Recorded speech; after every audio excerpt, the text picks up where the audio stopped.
এই জাদুবিদ্যা সত্য, এবং এখনকার অনেক ভণ্ড যে কবিরাজগুলো বের হয়েছে, এরা জিনকে তাবে করে নিয়ে এই জিনদের মধ্য দিয়ে মানুষের মধ্যে জাদু ছড়িয়ে দিয়েছে, এবং এর ফলশ্রুতিতে বহু পরিবার ধ্বংস হয়ে যাচ্ছে। এই জাদুবিদ্যা সত্য। আরো একটা জিনিস সত্য, নবী সাল্লাল্লাহু আলাইহি ওয়াসাল্লাম বলেছেন, ইন্না আইনাল হক, চোখের নজর সত্য। নবী করিম সাল্লাল্লাহু আলাইহি ওয়াসাল্লাম বলেছেন চোখের বদনজর সত্য। এই যে আমরা বলি ফেসবুকে এত বেশি ছবি দিয়েন না ভাই, ছবি তুলেন না, ছবি তুলেন না, বারবার যে বলে নিষেধ করি, কারণ কি জানেন? একটাই কারণ, বিকজ চোখ লাগাটা সত্য। মানুষের চোখ লাগে, এই কথা শুনলে অনেক মজুমদাররা হাসবে না? কথা বুঝতে পারেন নাই? কিন্তু এটা সত্য, কারণ নবী করিম সাল্লাল্লাহু আলাইহি ওয়াসাল্লাম যা বলেছেন, সাদাকাল্লাহু ওয়া সাদাকা রাসূলুহুল কারীম, নবী যা বলেছেন, আল্লাহ যা বলেছেন, চিরায়ত সত্য, এর বাইরে কোনো সত্য আছে? আচ্ছা দেখেন, আমি বললাম যে জাদুবিদ্যা সত্য। এই জাদুবিদ্যার চর্চা মানুষ করে, এখনো করে, এবং এই জাদু দিয়ে মানুষের ক্ষতি করার জন্য জিনের প্রয়োজন হয়, দুষ্ট জিন।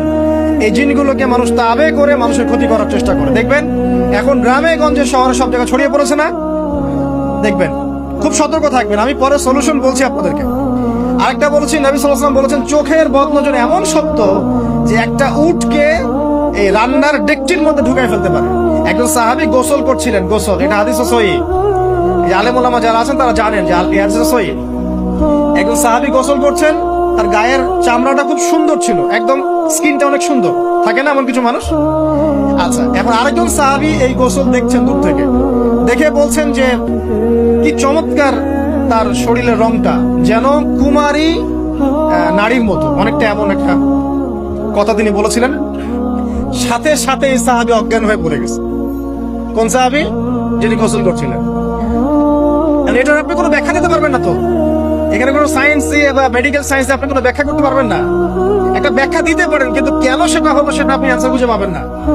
তো নবী সাল্লাল্লাহু আলাইহি ওয়াসাল্লামের কাছে নিয়ে যাওয়া হলো তাকে। তিনি বললেন যে এই ব্যক্তির ব্যাপারে কি কেউ ভালো মন্দ কিছু বলেছিল? তখন একজন সাহাবী বলেন, হ্যাঁ, অমুকে বলেছে এর স্কিনটা অনেক সুন্দর, ওকে ডেকে নিয়ে আসো। ওকে ডেকে আনা হলো। ডেকে আনার পর নবীজি তাকে অনেক শাসালেন, তোমরা তোমাদের ভাইদেরকে কি মেরে ফেলতে চাও? তখন এই সাহাবী তো অবাক, আমি আবার কখন মারতে চাইলাম ইয়া রাসূলুল্লাহ? আমি তো মারতে চাই নাই, আমি তো খালি বলেছি যে তার গায়ের রংটা অনেক সুন্দর। তখন তিনি বললেন, কেন তুমি সুবহানাল্লাহ বললে না, কেন তুমি মাশাআল্লাহ বললে না?